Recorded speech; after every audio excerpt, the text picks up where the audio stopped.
Hello दोस्तों, कैसे हो। उम्मीद है सभी लोग अच्छे होंगे। और आज एक बार फिर से आज एक लॉन्ग वीडियो जो हमारा सिलेबस चल रहा था हिस्ट्री, ज्योग्राफी, पॉलिटी का, वो आज हम फिर से एक नई क्लास लेकर आए हैं।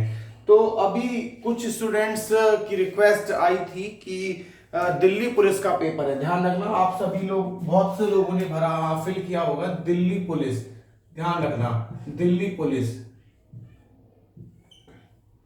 अब जो स्टूडेंट्स यूपीएससी की तैयारी कर रहे हैं या जो स्टूडेंट्स सीजीएल की तैयारी कर रहे हैं, चाहे वो किसी भी कॉम्पिटिटिव एग्जाम की तैयारी कर रहे हैं, तो ये याद रखिएगा, चाहे वो दिल्ली पुलिस है, चाहे वो सीजीएल है, चाहे वो सीएचएसएल है, चाहे वो एमटीएस है, चाहे वो यूपीएससी है, चाहे वो कोई भी है, चाहे वो पीसीएस है ना, एक्स वाई जेड कुछ भी है, तो एक बात याद रखिएगा, चाहे वो एमटीएस लेवल का एग्जाम हो, चाहे वो पीसीएस लेवल का, चाहे यूपीएससी, चाहे दिल्ली पुलिस, चाहे यूपी पुलिस, कुछ भी है, तो सबसे पहले एक बात अपने इस माइंड में घुसा लीजिए कि कोई भी एग्जाम इजी नहीं है। और खास तौर पर आज के वक्त में, जिस समय एक एक वैकेंसी के लिए हजारों हजारों लोग फॉर्म भरते हैं, तो अगर मान लीजिए एक वैकेंसी आपके पास है, या सपोज दैट किसी डिपार्टमेंट में एक वैकेंसी निकली है या 10 वैकेंसी निकली है, तो ये याद रखिएगा, इस 10 वैकेंसी के लिए 10,000 लगभग फॉर्म भरे जाएंगे। तो अब याद रखिएगा, इन 10,000 में से 50% अगर हम 50% अगर हम ऐसे लोग निकाल लें जो लोग सिर्फ फॉर्म ही भर रहे हैं, तो उसके बाद भी 5,000 लोग रह गए। और इन 5,000 में से भी अगर मान लो कुछ ऐसे लोग निकाल दे जो सिर्फ सीट भरने के लिए या फिर एग्जाम में भीड़ बढ़ाने के लिए आए हैं, तो उसके बाद भी लगभग 3,000 लोग रह जाते हैं। और अगर इतने लोग हैं तो याद रखिएगा, एक वैकेंसी या फिर लगभग मान लीजिए 2-4 वैकेंसी हैं, तो इन 2-4 वैकेंसी के लिए आपका जो कंपटीशन है, वो आपका कंपटीशन अपने से 1000 गुना ज्यादा लोगों से है। इट मींस आपके ही साथ में अगर आप रात को दिन को जाग कर पढ़ रहे हो, तो इतने ही लोग, आपसे 1000 गुना ज्यादा लोग क्या कर रहे हैं, आपसे 1000 गुना ज्यादा लोग आपसे ज्यादा पढ़ रहे होंगे। तो याद रखिएगा, अगर आपको एग्जाम की प्रिपरेशन करनी है, एग्जाम क्रैक करना है, तो सबसे पहले ये चीज एक बात जरूर ध्यान रखिएगा कि मेहनत ऐसे करनी है स्मार्ट। एक होता है स्मार्ट वर्क, एक आपने नाम सुना होगा स्मार्ट वर्क, है ना, स्मार्ट वर्क का आपने नाम सुना होगा। तो स्मार्ट वर्क जो ये वाला है, तो इसमें कुछ खास बात होती है। अगर मान लो स्मार्ट वर्क की बात करें, तो एक अगर सिलेबस की केस में बात करें, तो सिलेबस का मतलब एक व्यक्ति होगा जो सिलेबस को धीरे धीरे पढ़ेगा, एक व्यक्ति होगा सिलेबस को पढ़ेगा धीरे धीरे, लेकिन उसका कंटेंट जो है उसको समझेगा इस तरीके से कि उसका जो ब्रॉड सिलेबस है वो एक लिमिट टाइम में खत्म हो जाए। ऐसा नहीं है कि कछुए की चाल चलोगे और कछुए की चाल चलते चलते चलते चलते पता चला नवंबर में दिल्ली पुलिस का पेपर है 14 नवंबर को, और पता चला क्या नाम है अगले साल के मार्च में सिलेबस खत्म हो रहा है।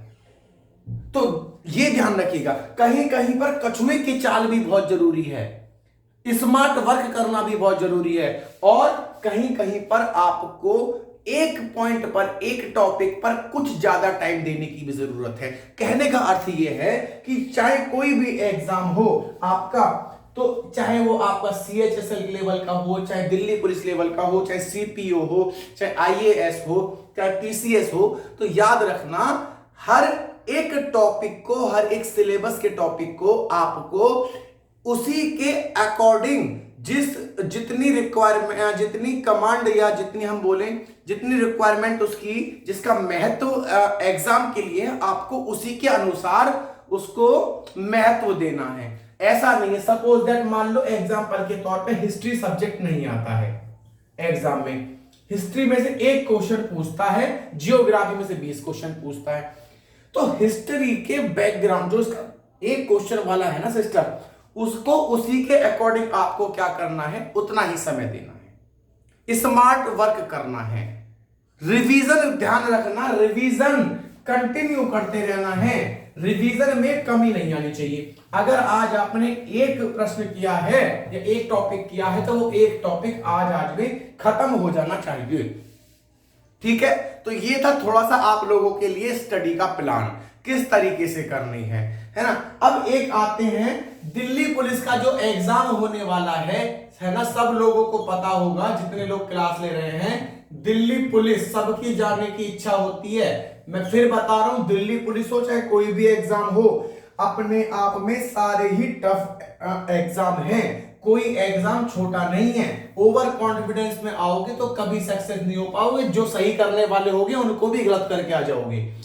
तो दिल्ली पुलिस के लिए एक बात ध्यान रखिएगा, दिल्ली पुलिस जो है ना, फिर हम अभी किसी सब्जेक्ट की बात नहीं कर रहे हैं, हम बात कर रहे हैं जर्नल स्टडी की, GS journal science, journal study की हम बात कर रहे हैं, है ना, सामान्य अध्ययन की बात कर रहे हैं। ठीक है जी, जर्नल स्टडी, जर्नल स्टडी में कौन कौन से पेपर आते हैं आप लोगों को पता है।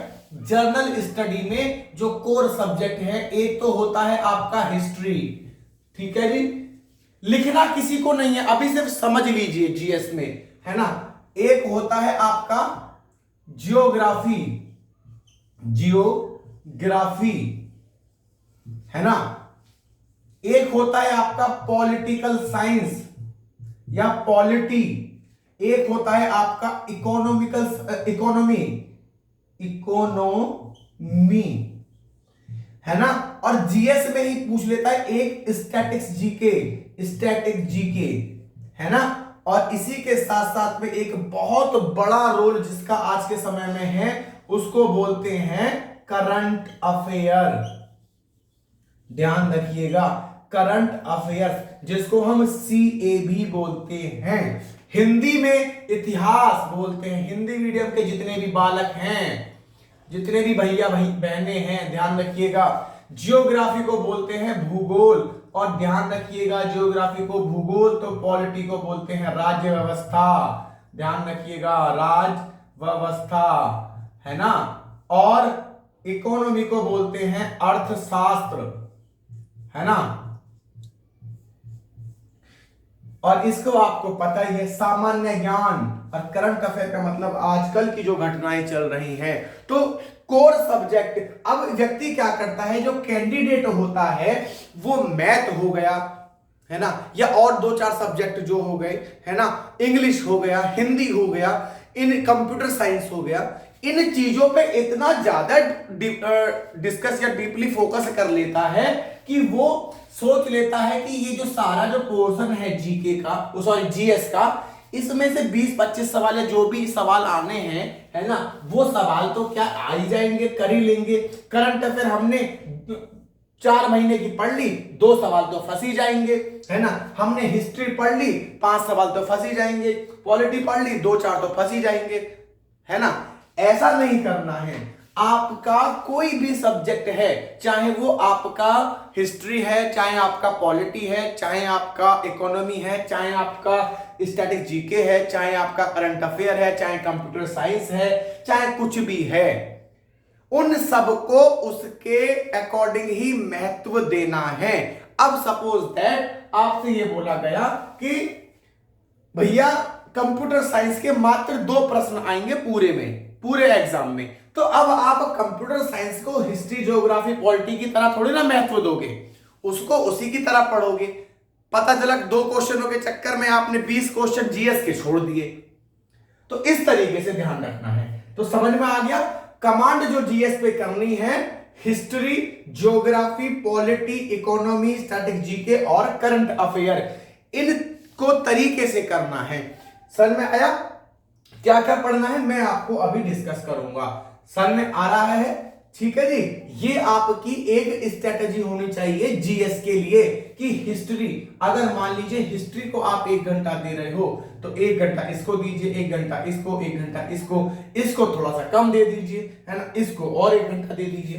तो मतलब अकॉर्डिंग टू अपने कंफर्टेबल के हिसाब से आपको इन सबको महत्व देना है। समझ में आया जी?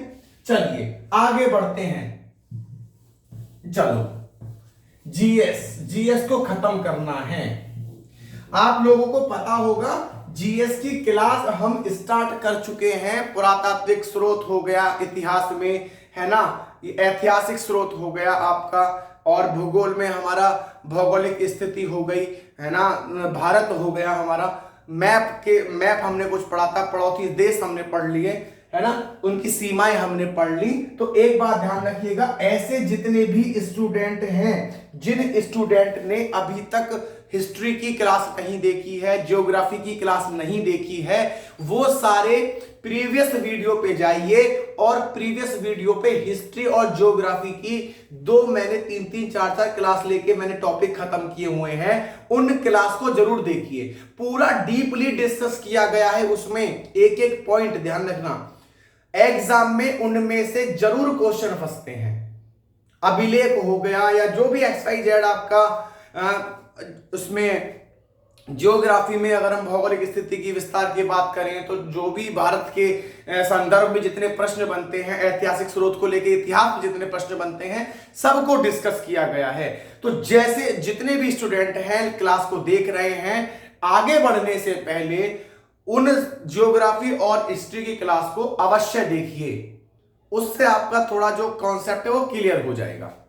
ठीक है, चलिए अब मैं आपको बता रहा हूं हिस्ट्री के बारे में। अगर मैं दिल्ली पुलिस में अगर इतिहास के बारे में चर्चा करूं तो इतिहास में आपको साफ साफ लिखा गया है कि इतिहास मतलब हिस्ट्री है ना,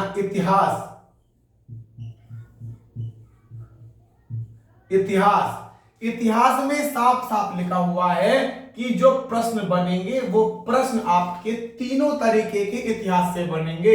एक है आपका प्राचीन इतिहास,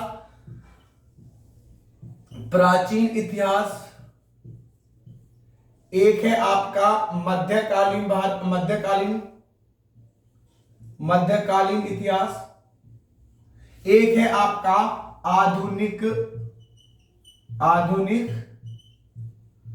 इतिहास। समझ में आया जी?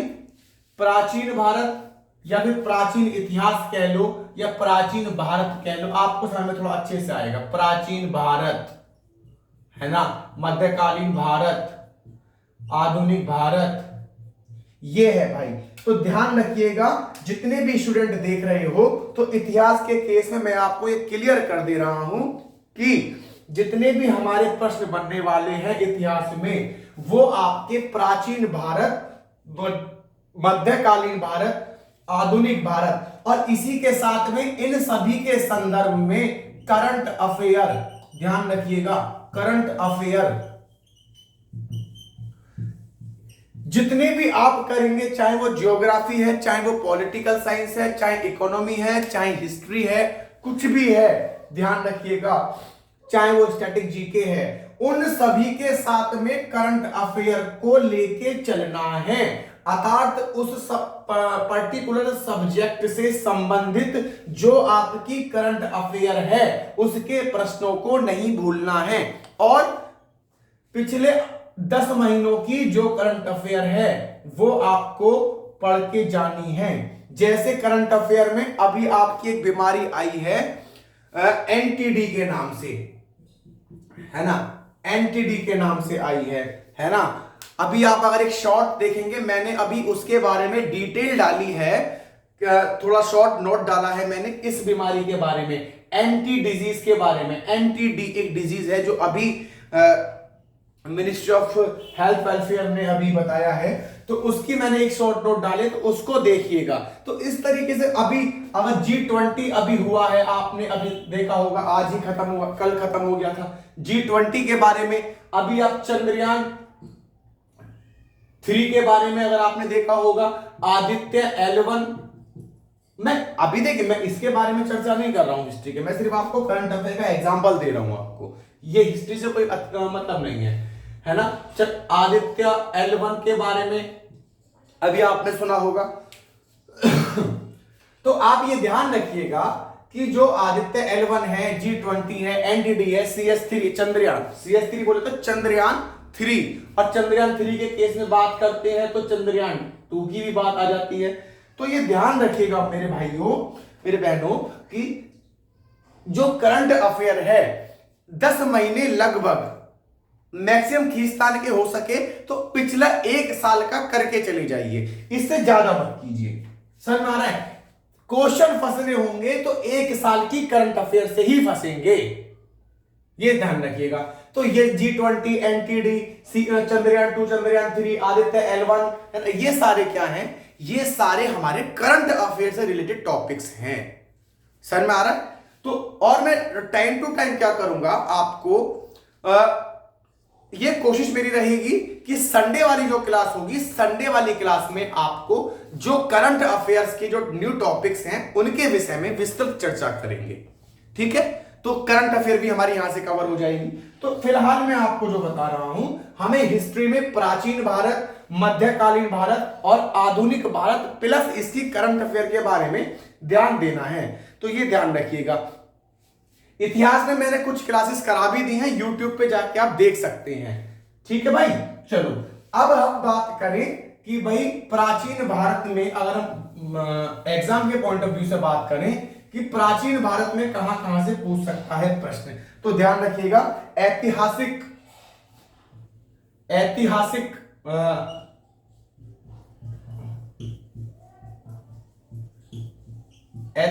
युग,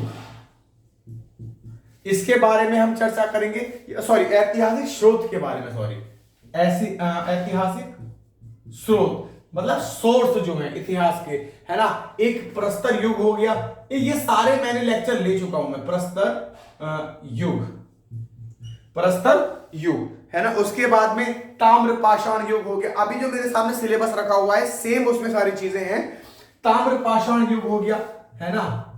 एक तो हो गया आपका पाषाण युग, है ना, और एक हो गया आपका ताम्र पाषाण युग। ताम्र पाषाण युग सिर्फ अभी एक नॉर्मल डिस्कशन कर रहे हैं सिलेबस के विषय में, ठीक है। उसके विषय में उसके बाद में हड़प्पा सभ्यता, हड़प्पा सभ्यता से तो एक क्वेश्चन पक्का बनता है, ताम्र पाषाण युग से एक क्वेश्चन पक्का बनेगा, है ना। इस तरीके से तो ये ध्यान रखिएगा, प्रस्तर युग, पाषाण युग, हड़प्पा सभ्यता। उसके बाद में आ जाता है हमारा ऋग्वेदिक काल, है ना, ऋग्वेदिक काल, है ना। ऋग्वेदिक काल में उत्तर वैदिक काल, है ना। ऋग्वेदिक काल के बाद में उत्तर वैदिक काल, उत्तर वैदिक काल, इन सब के बारे में पढ़ना है, ध्यान रखिएगा। हड़प्पा सभ्यता, ऋग्वेदिक काल, उत्तर वैदिक काल, और मैंने आपको उत्तर वैदिक काल भी मैंने आपको बता दिया। और उसके बाद में जैन धर्म, ये आपके सारे प्राचीन भारत में ही चल रहे हैं, ध्यान रखिएगा। प्राचीन भारत में जैन धर्म पढ़ना पड़ेगा आपको, है ना। उसके बाद में बौद्ध धर्म पढ़ना पड़ेगा, बौद्ध धर्म पढ़ना पड़ेगा, है ना। बौद्ध धर्म के बाद में हमारा महाजनपद पढ़ना पड़ेगा।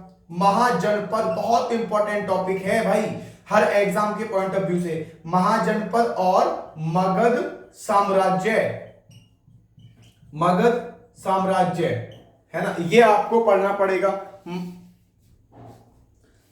है ना। उसके बाद में और क्या, अगर हम बात करें उसके बाद में, है ना, मकदूनाई आक्रमण, ईरानी व मकदूनाई आक्रमण अटैक, है ना, ये पढ़ना पड़ेगा। इसके बाद में आपको मौर्य युग पढ़ना पड़ेगा, मौर्य युग, चंद्रगुप्त मौर्य, है ना, ये जो भी हैं आपके, है ना। उसके बाद में मध्य एशिया से संपर्क कैसा है, मध्य एशिया के बारे में, मध्य एशिया संपर्क, मध्य एशिया संपर्क, ये सारी चीजें पढ़नी पड़ेंगी। और इसके जो मध्य एशिया जो हमारा संपर्क हुआ, इसके क्या क्या रिजल्ट आए, ध्यान रखिएगा, इसके क्या क्या रिजल्ट आए हमारे संपर्क और उसके परिणाम, संपर्क और उसके परिणाम। इसके बाद में हमारा सातवाहन युग आता है, सातवाहन युग, ऐसे याद करा दूंगा, टेंशन मत लो, क्लास रेगुलर लेनी है, शेयर करनी है क्लास को। ये सारे हर एक दिन एक एक टॉपिक कराएंगे, मुश्किल से मुश्किल 1 महीने में खत्म एनसीईआरटी, जो सॉरी क्या नाम है, हिस्ट्री 20 दिन में खत्म हिस्ट्री कर देंगे, 20-25 दिनों में, ठीक है ना। ऐसा नहीं है, दिल्ली पुलिस के तरीके से ही पढ़ाएंगे, आईएएस के तरीके से नहीं पढ़ाएंगे, समझ में आ रहा है, दिल्ली पुलिस वाले बच्चों के लिए ये। तो ठीक है, सातवाहन युग आ गया इसके बाद में, उसके बाद में हमारा गुप्त साम्राज्य आ गया। अगर हम देखेंगे तो गुप्त साम्राज्य हमारा आ गया, गुप्त साम्राज्य, गुप्त साम्राज्य, गुप्त साम्राज्य के बारे में पढ़ना है। उसके बाद में हर्ष साम्राज्य आ गया, हर्ष साम्राज्य, हर्ष साम्राज्य, हर्ष साम्राज्य के बाद में हमारा क्या नाम है, दक्कन और दक्षिण भारत के राज्य, है ना, दक्षिण भारत, दक्षिण भारत और दक्कन, दक्कन का राज्य, ये पढ़ना है। और उसके बाद में दर्शन का विकास, वेद वेदांत जो होते हैं, दर्शन शास्त्र हमें पढ़ना है, दर्शन शास्त्र, वेद वेदांत, ये जितने भी इसमें सारी स्टडी आ जाती है वो हमें पढ़नी है। तो ये ध्यान रखिएगा, ये आपका क्या है, ये हमारा, अगर आप देखोगे तो गुरुजी ये भाई ध्यान रखना, ये जो मेरा वाला सिस्टम है, प्राचीन भारत, प्राचीन भारत, प्राचीन भारत, प्राचीन भारत में हमें ये सारी चीजें पढ़नी है। अब बोलोगे सर नवंबर में पेपर है, इतनी सारी चीजें कर कहां से लें, टेंशन नहीं लेनी है, ऐसे पढ़ाएंगे, इंपॉर्टेंट इंपॉर्टेंट ज्यादा क्वेश्चन ही क्वेश्चन फंसेंगे।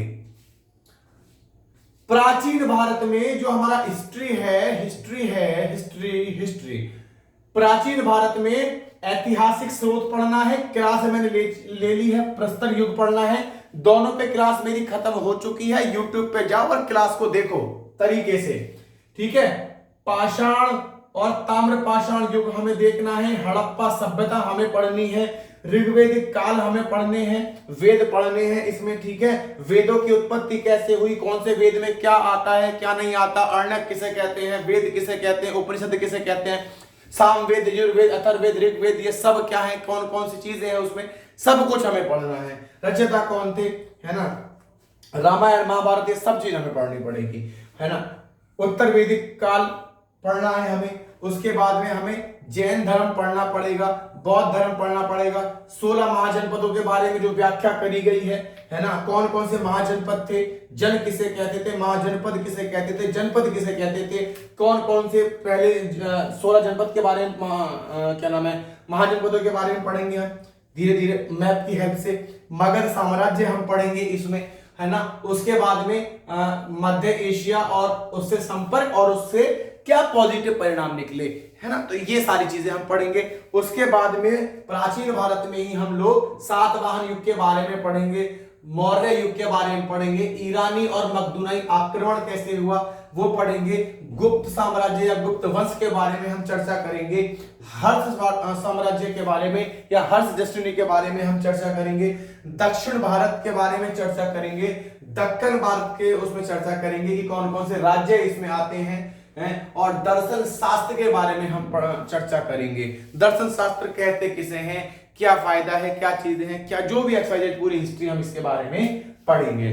तो ध्यान रखिएगा, ये आपका इतना सब कुछ पढ़ने के बाद में आपका इतिहास का एक टॉपिक प्राचीन भारत, जो कि दिल्ली पुलिस में बड़ा इंपॉर्टेंट है, ये हमें पढ़ना पड़ेगा। ध्यान रखिएगा, एक स्क्रीनशॉट ले लीजिए जल्दी से इसका।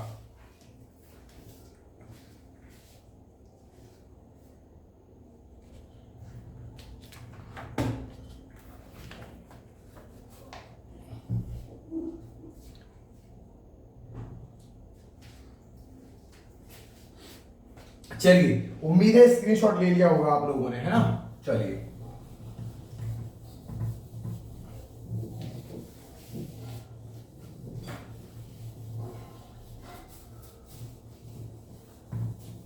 आगे चलते हैं।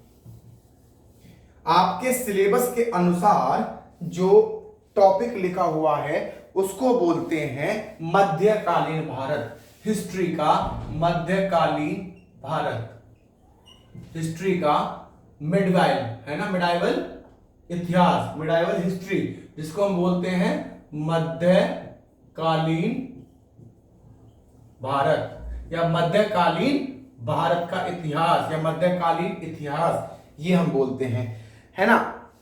अब देखो, जब इतिहास बना तो पुराने समय को हमने क्या करा, पुराने समय को प्राचीन बोला।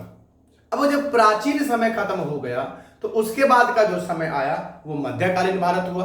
अब मध्यकालीन का भी, मध्यकाल का मतलब, काल का मतलब ही अपने आप में समय है, तो मध्यकाल जब खत्म हो गया तो उसके बाद आया हमारा आधुनिक काल, है ना।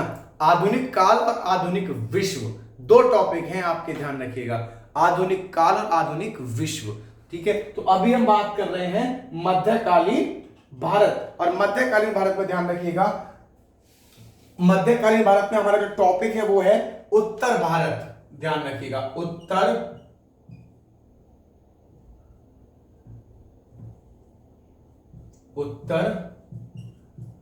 भारत। उत्तर भारत में क्या होगा, तीन साम्राज्यों का जो काल है उसे पढ़ेंगे, है ना। साम्राज्यों का काल, साम्राज्यों का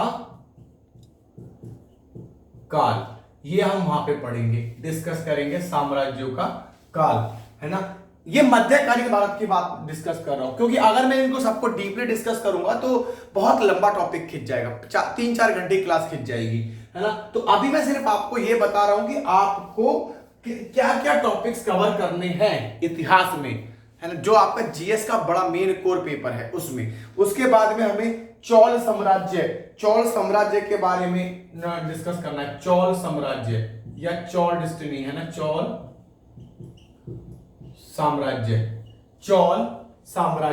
चोल साम्राज्य के बाद में हमें दिल्ली सल्तनत और खिलजी वंश, दिल्ली सल्तनत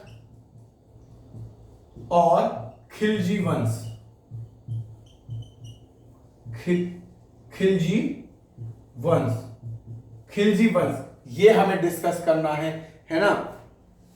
और उसके बाद में हमें डिस्कस करना है उत्तर भारत में जो साम्राज्य हुआ, उत्तर भारत में जो हम साम्राज्य का काल पढ़ेंगे, इसी में पढ़ेंगे कौन कौन सी दिक्कतों का सामना करना पड़ा हमें, है ना, कौन कौन से संघर्ष हमें करने पड़े। उत्तर भारत जो साम्राज्य हमारा हुआ ये वाला, इसके लिए हमें कौन कौन से संघर्ष करने पड़े। उसके बाद में एक बड़ा इंपॉर्टेंट टॉपिक आता है, ध्यान रखिएगा, इंपॉर्टेंट टॉपिक, है ना, आर्ट कला संस्कृति के उसमें भी है ये टॉपिक, है ना, कि संस्कृति का विकास कैसे हुआ, सांस्कृतिक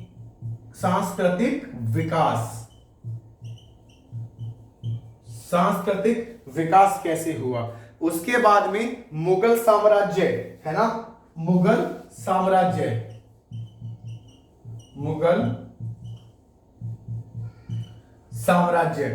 साम्राज्य के बाद में अपने को पढ़ना है मराठों का उदय, ध्यान रखिएगा, मराठों का उदय, मराठे भी तो आए थे, मराठे हमारे उसमें भारत में, मराठों का उदय, ये हमें पढ़ना पड़ेगा, है ना। और एक हमारा जो अंतिम टॉपिक आता है विदेशी यात्रा। मैंने आपको इस वाली, अगर आप पहली क्लास देखेंगे मेरी ऐतिहासिक स्रोत वाली, तो उसमें मैंने विदेशी यात्रा के विषय में चर्चा की है, उस क्लास को देखिएगा, विदेशी यात्रा, ध्यान रखिएगा। तो ये है गुरुजी हमारा मध्यकालीन भारत। अब देखिए मध्यकालीन भारत, थोड़ा सा एक टॉपिक और है, स्क्रीनशॉट लीजिए, उसके बारे में मैं बहुत इंपॉर्टेंट पॉइंट बताऊंगा जल्दी से।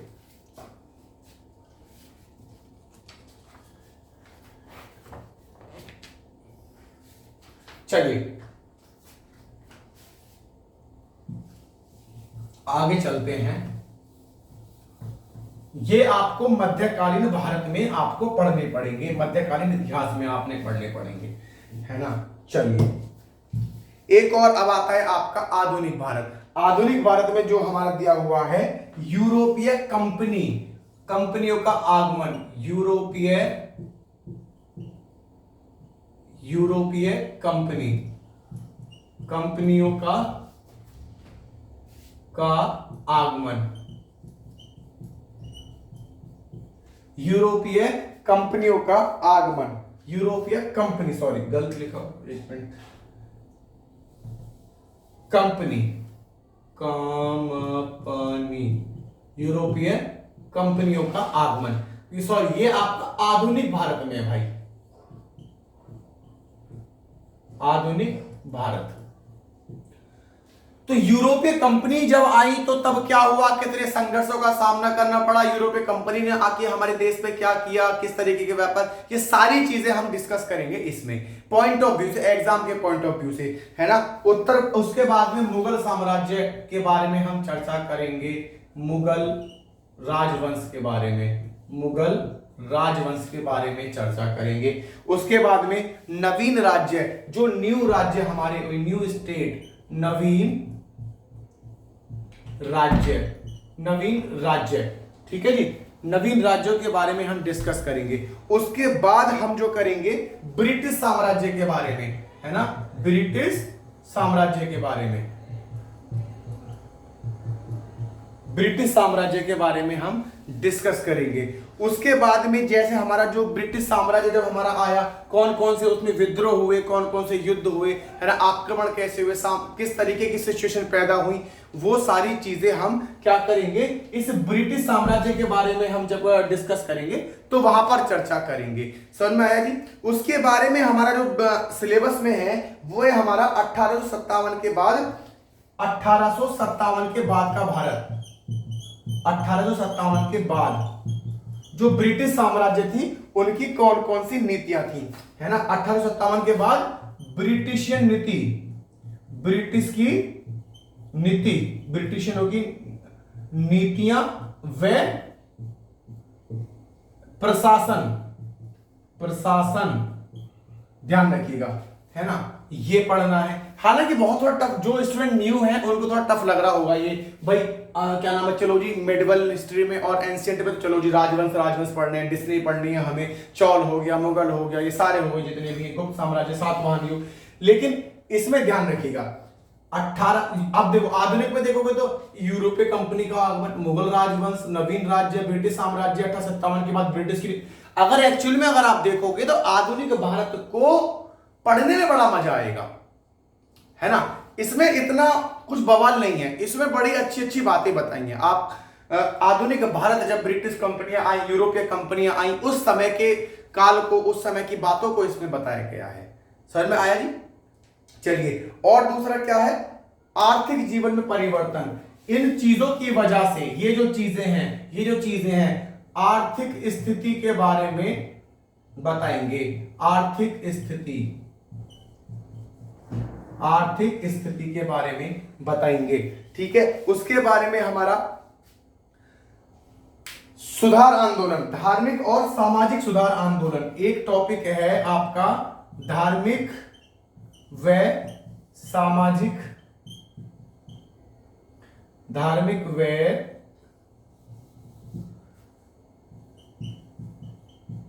सामाजिक सुधार आंदोलन। इसमें किस किस की अहम भूमिका रही जी, है ना, किस तरीके के समाज रहा, किस तरीके की हमने नीतियां अपनाई, है ना, कौन कौन से इस आंदोलन में जो सामाजिक सुधार, धार्मिक सुधार आंदोलन है, कौन कौन से महान लोग इसमें शामिल हुए, किसने नींव रखी, सारी चीजें हम इसमें डिस्कस करेंगे, है ना। उसके बाद में राष्ट्रवाद का उदय, राष्ट्रवाद का उदय, ये एक टॉपिक है आपका, ठीक है जी। उसके बाद में आपका आता है कांग्रेस, बहुत इंपॉर्टेंट टॉपिक है भाई, बहुत ज्यादा, भारतीय राष्ट्रीय कांग्रेस, कांग्रेस इसके बारे में पढ़ेंगे, भारतीय राष्ट्रीय कांग्रेस, इसके बारे में विस्तृत चर्चा करेंगे जी। जरूर प्रश्न आता है यहां से, तो है ना, बहुत एक आध प्रश्न जरूर फंस जाता है यहां से। और देखिए उसके बाद में स्वराज के लिए संघर्ष, स्वराज आंदोलन, स्वराज के लिए संघर्ष, स्वराज संघर्ष, है ना। स्वराज मतलब अपना राज होना चाहिए भारत में, है ना, अपना स्वराज मतलब अपना राज होना चाहिए, इसके लिए संघर्ष करने पड़े, है ना। उसके बाद में महात्मा गांधी के विषय में चर्चा करेंगे, महात्मा गांधी जी के, महाराज जी के बारे में, महात्मा गांधी महात्मा गांधी। उसके बाद में हम चर्चा करेंगे क्या नाम है, राष्ट्रीय आंदोलन, नेशनल मूवमेंट, राष्ट्रीय आंदोलन, आंदोलन, राष्ट्रीय आंदोलन, है ना, ये करेंगे। और एक स्वतंत्र भारत, इंडिपेंडेंट इंडिया, स्वतंत्र भारत, स्वतंत्र भारत जिसके आज हम लोग हिस्से हैं। ठीक है, तो ये आपका क्या है भाई, ये ध्यान रखिएगा, ये आपका आधुनिक भारत में अगर हम बात करें, आधुनिक इतिहास की हम बात करें, तो यूरोपीय कंपनियों का आगमन कैसा था, मुगल राजवंश के बारे में, नवीन राज्यों के बारे में, ब्रिटिश साम्राज्य के बारे में, 1857 के बाद जो ब्रिटिश आए लोग, उनकी नीतियां क्या थी, उन्होंने कौन सा प्रशासन किया, किस तरीके के रूल रेगुलेशन बना दिए, स्थिति कैसी रही, समाज कैसा रहा, वो हम यहाँ पे पढ़ेंगे, है ना। आर्थिक स्थिति के बारे में पढ़ेंगे, जो इन लोगों की वजह से, इन चीजों की वजह से हमारा आर्थिक स्थिति पे क्या प्रभाव पड़ा उस समय। धार्मिक और सामाजिक सुधार करने के लिए जो आंदोलन चलाए गए उनके बारे में चर्चा करेंगे। गांधी जी के बारे में चर्चा करेंगे। राष्ट्रवाद जो हमारा हुआ उसके बारे में चर्चा करेंगे। इंडियन नेशनल जो कांग्रेस है, भारतीय राष्ट्रीय कांग्रेस, उसके बारे में चर्चा करेंगे। गांधी जी के बारे में चर्चा करेंगे, है ना। राष्ट्रीय आंदोलन, नेशनल मूवमेंट, बड़ा इंपॉर्टेंट टॉपिक है, इसके बारे में चर्चा करेंगे। और उसके बाद में एक टॉपिक हमारा स्वतंत्र भारत, इंडिपेंडेंट नेशन, क्या नाम, इंडिया, इसके बारे में चर्चा करेंगे। तो ये जो सारे हम चीज जब देखेंगे तो इसको, इतिहास को पढ़ने का एक तरीका है। अभी मैं क्या नाम है, ये जो आपने स्क्रीनशॉट ले लिया होगा या इसको नोट कर लिया होगा, ठीक है। तो चाहे हम प्राचीन भारत पढ़ रहे हैं, चाहे हम मिडिवियल हिस्ट्री पढ़ रहे हैं, मध्यकालीन भारत, चाहे हम मॉडर्न हिस्ट्री पढ़ रहे हैं, है ना, मतलब कि आधुनिक भारत, इनको पढ़ने का तरीका क्या है। जो भी आप पढ़ोगे उसके विषय में सिर्फ आपको कुछ बातें ध्यान में रखते हुए पढ़नी है। वो राज्यवंश, जो मान लीजिए डेस्टिनी क्या थी, उसमें कौन कौन से शासक हुए, उनके समय आर्थिक स्थिति क्या रही, उनके समय राजनीतिक प्रशासन स्थिति क्या रही, है ना, उनके लिए कौन कौन से नियम थे, उसके लिए सामाजिक स्थिति क्या रही, सामाजिक स्थिति, राजनीतिक स्थिति और आर्थिक स्थिति, है ना, और धार्मिक स्थिति। ये चार चीज हम क्या करेंगे, इनको देखते हुए हम चलेंगे। और उन्होंने कौन कौन से विकास कराए, या फिर ये कह सकते हैं उनका क्या क्या योगदान रहा। जैसे अशोक का अपने समय में योगदान रहा, किसी राजा ने सोने के सिक्के चला दिए, किसी राजा ने चांदी के सिक्के चला दिए, किसी राजा ने भाई अभिलेख बनवा दिए, है ना, किसी राजा ने कुछ बनवा दिया, है ना। तो ये सारी चीजें क्या हैं, ये सारी चीजें को ध्यान में रखते हुए पढ़ना है। सपोज दैट एग्जांपल के लिए मैं आपसे ये बोलूं कि चंद्रगुप्त मौर्य, तो चंद्रगुप्त मौर्य हमें पढ़ना है। चंद्रगुप्त मौर्य को कब आप अच्छे से याद कर पाएंगे, जब आप चंद्रगुप्त मौर्य को पढ़ लेंगे कि चंद्रगुप्त मौर्य थे कौन, है ना, उनके माता पिता जो भी थे, भाई बहन जो भी थे, उनके बाद जो उनका अधिक उत्तराधिकारी हुए, है ना, वो एक अलग से सिस्टम हो जाता है, वो हमें पढ़ना पड़ता है ना, किस ईयर में, ये थोड़ा टफ पड़ जाता है, तो इसको याद रखना पड़ेगा। अगर मैं इसी की बात करूं, चंद्रगुप्त मौर्य की बात करूं, तो चंद्रगुप्त मौर्य के विषय में जानकारी प्राप्त करने के कुछ तथ्य इस तरीके से इजी हो जाते हैं। जैसे अगर मैं उसको पढ़ूं कि चंद्रगुप्त मौर्य के समय में सामाजिक स्थिति कैसी थी, चंद्रगुप्त मौर्य के समय में धार्मिक स्थिति कैसी थी, चंद्रगुप्त मौर्य के समय में राजनीतिक स्थिति कैसी थी, चंद्रगुप्त मौर्य के समय प्रशासन कैसा था, चंद्रगुप्त मौर्य के समय में क्या बोलते हैं, मतलब उस समय की जो व्यवस्था थी वो कैसी थी, इनको पॉइंट आउट करके लिखते। पूरी राम कहानी नहीं पढ़नी है भाई, पूरी वो नहीं पढ़नी है, बुक नहीं पढ़नी है, 50 पेजों का एक ही चैप्टर है, 50 पेज नहीं पढ़ने हैं। उनमें से मेन पॉइंट लिखिए, एक नोट बनाइए और उस नोट के आगे चंद्रगुप्त मौर्य जो भी आपका है ना, गुप्त मौर्य है, सातवाहन युग, XYZ कुछ भी है, उसका नाम लिखिए, उसके प्रशासनिक अधिकारी लिखिए, उत्तराधिकारी, ईयर लिखिए, उसके बाद में आर्थिक स्थिति कैसी थी, एक एक शब्द लिखिए, ऐसी थी, राजनीतिक स्थिति ऐसी थी, प्रशासनिक स्थिति ये थी जी, है ना। ये सारी चीजें क्या है, ये सारी चीजें आपको याद करने में, आपको कॉन्सेप्ट को समझने में ज्यादा अच्छा, मतलब अच्छे तरीके से आप लोग समझ पाएंगे। और उसके साथ साथ में करंट अफेयर को आपको ध्यान में रखना है। अगर आप जियोग्राफी को देखो तो जियोग्राफी में आज के टाइम में बड़ा अच्छा करंट अफेयर चल रहा है, चंद्रयान 3, चंद्रयान 2, है ना, आदित्य L1, है ना। और आर्थिक स्थिति को देख के चलोगे तो बहुत सारी है, G20, है ना। तो ये सारे क्या हैं, बीमारी को देखते हुए चलो या जो बायोलॉजी को देखते हुए चलोगे तो क्या नाम है, एक एंटी डिजीज आई है। तो ये सारे क्या है, आपको इनके साथ में करंट अफेयर को लेके भी चलना है। ऐसा नहीं है करंट अफेयर को छोड़ दो, करंट अफेयर को छोड़ दोगे तो 100% आपके 10-12 क्वेश्चन गए पानी में। तो ये हमारा था कुछ इतिहास को समझने का तरीका कि एग्जाम के पॉइंट ऑफ व्यू से हम इतिहास को किस तरीके से स्मार्ट स्टडी के साथ में समझेंगे, है ना। बहुत ज्यादा डीप भी नहीं जाना है, बहुत ऊपर से भी नहीं करना है, एक लिमिट जितनी हमें रिक्वायरमेंट है इतना करना है, ठीक है भाइयों बहनों। और अब ये याद रखना, इतिहास को शुरू करने से पहले जितनी भी स्टडी है आपकी, इसको आगे से जो मैं कल से क्लास कराऊंगा इतिहास की, उसके लिए जो मेरी पहले की क्लास है हिस्ट्री की और ज्योग्राफी की, जो जीएस की बहुत इंपॉर्टेंट क्लास है, उसके लिए पुरानी जो क्लासेस हैं उन क्लास को जरूर देख लो, क्योंकि वहां से जो एक बेसिक है हिस्ट्री का, ज्योग्राफी का, उसके लिए बहुत ज्यादा जरूरी है कि आप उनको जो 10-12 क्लास है मेरी, 5-6 क्लास है ना, ज्योग्राफी और हिस्ट्री की मिला के, वो जरूर देखिएगा। और आगे से हम क्या करेंगे, कल से पूरी स्टडी एक टॉपिक उठाएंगे, क्लियर करते चलेंगे और उसके बाद में करंट अफेयर को संडे के दिन में हम उसको पूरा करेंगे। समझ में आया?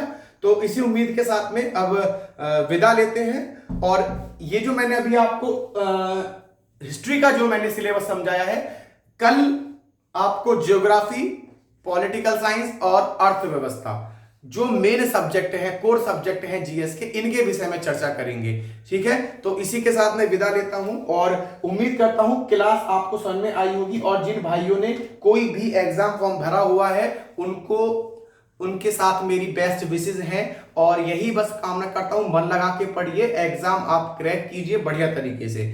और अगर वीडियोज अच्छी लग रही है, लेक्चर कंटेंट अच्छा लग रहा है, तो चैनल को सब्सक्राइब कीजिए, ज्यादा से ज्यादा लाइक कीजिए और शेयर कीजिए। अगर आपकी कोई क्वेरी है, कोई कमेंट है, कोई ऐसा टॉपिक जिसके लिए आप क्लास मतलब रिक्वायरमेंट है आपको, तो उसका टॉपिक कमेंट बॉक्स में मेंशन कीजिए, ठीक है। तो धन्यवाद, थैंक यू सो मच, शुभ रात्रि।